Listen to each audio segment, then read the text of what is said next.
छात्रों नमस्कार। आज की कक्षा में आप सभी का स्वागत है। मैं डॉक्टर ओम प्रकाश आर्य, असिस्टेंट प्रोफेसर संस्कृत विभाग, महाराजा कॉलेज वीर कुंवर सिंह विश्वविद्यालय आरा, किरातार्जुनीयम के प्रथम सर्ग के एक नए पद्य के साथ आपके समक्ष उपस्थित हूँ। छात्रों, हम लोगों ने किरातार्जुनीयम के प्रथम सर्ग के अब तक 10 श्लोक आरंभ के पढ़ लिए हैं।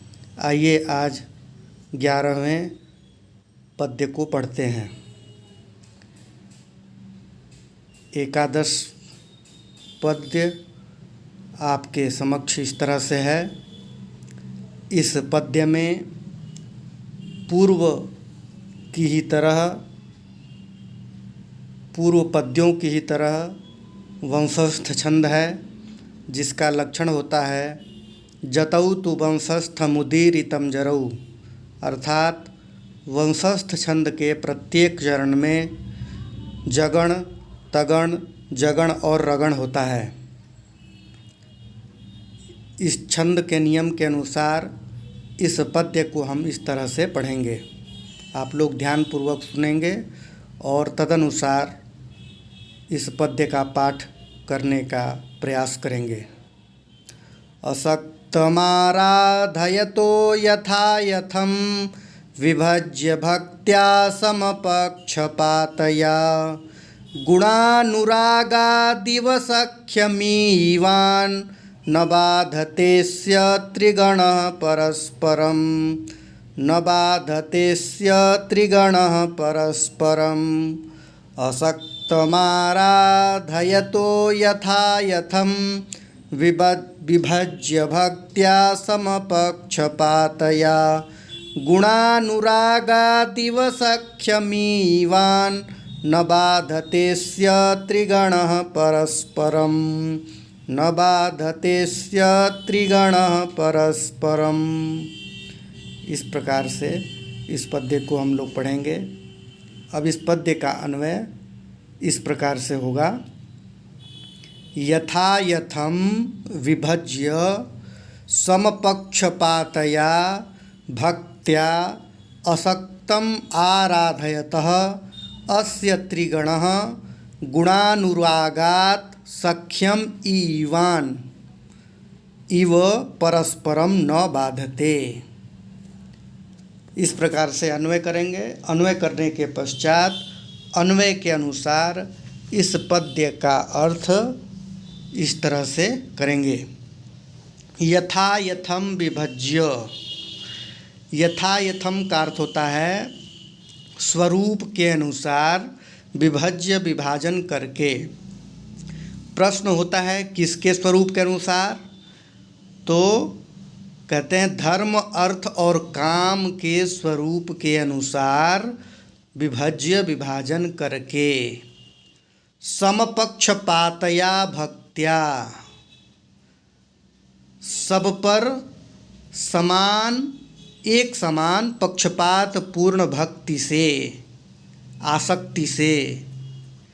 असक्तम आराधयतः अस्य, किसी एक में विशेष रूप से लिप्त न होकर, किसी एक में विशेष रूप से आसक्त न होकर, आराधयतः सेवन करने वाले, अस्य इस दुर्योधन के, त्रिगणः अर्थात धर्म, अर्थ और काम तीनों का समूह, गुणानुरागात सख्यम ईवान इव, उसके गुणों के अनुराग के कारण मित्रता सी प्राप्त करके, मित्र जैसे बनकर अर्थात सामंजस्य के साथ, परस्परम न बाधते, एक दूसरे की वृद्धि में बाधा नहीं पहुंचाता है।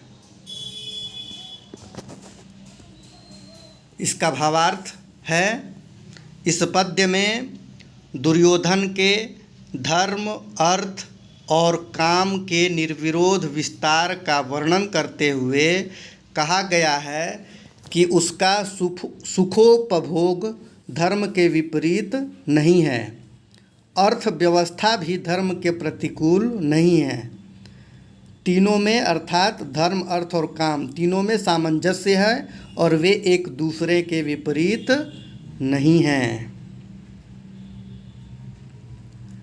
इसके अतिरिक्त इस पद्य में प्राचीन भारतीय जीवन आदर्श, धर्म, अर्थ और काम के संतुलन के मार्ग का भी वर्णन किया गया है।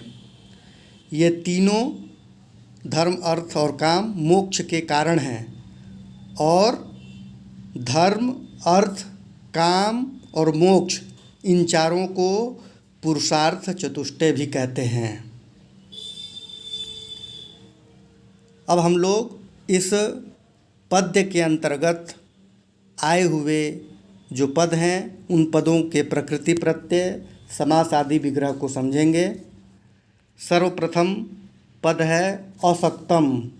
इसका अर्थ होता है अनासक्त होकर, व्यसन में न पड़कर, विशेष रूप से किसी में लिप्त न होकर। विग्रह इसका होता है न सक्तम असक्तम, न तत्पुरुष समास। सक्त पद संज धातु से कर्ता अर्थ में कत प्रत्यय करके निष्पन्न होता है। आराधयतः अगला पद है, इसका अर्थ होता है सेवन करते हुए। चौथे चरण में पद्य के अस्य पद आया है, उसका यह विशेषण है आराधयतः, सेवन करने वाले का। पद का प्रकृति प्रत्यय होगा आ, उपसर्ग पूर्वक राध धातु से क्षत्रि प्रत्यय करके आराधयन बनेगा प्रथमा विभक्ति में और षष्ठी विभक्ति एक वचन में आराधयतः। अगला पद है यथा यथम।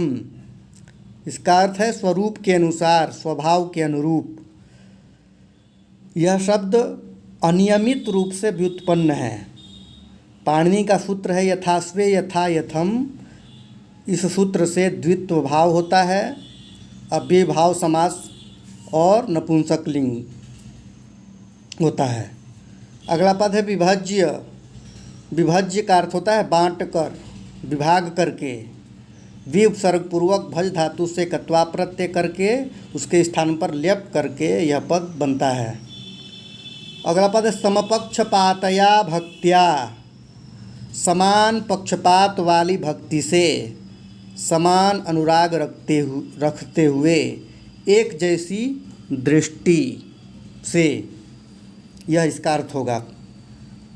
इसका विग्रह होगा पक्षेपातः पक्षपातः। समः पक्षपातः यस्यां सा समपक्षपाता तया समपक्षपातया।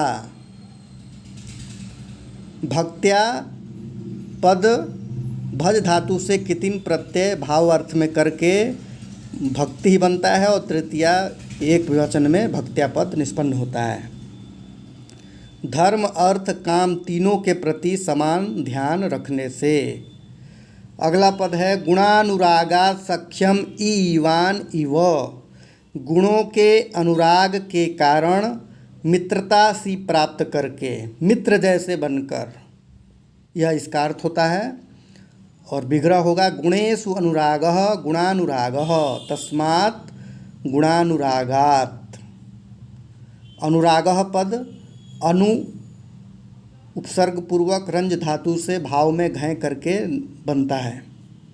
सख्यम सखी से यह प्रत्यय सख्युर्यः, इस पाणिनि सूत्र से यह प्रत्यय करके निष्पन्न होता है। अगला पद है ईवान। यह क्रियापद है। इसका अर्थ होता है प्राप्त करता हुआ या पहुँचता हुआ। ई धातु से लिट लकार और क्वसु प्रत्यय करके उपेयवान ननासवान नुचा नश्च, इस पाणिनि सूत्र से उपेयवस के अर्थ में ईवस भी रूप बनता है।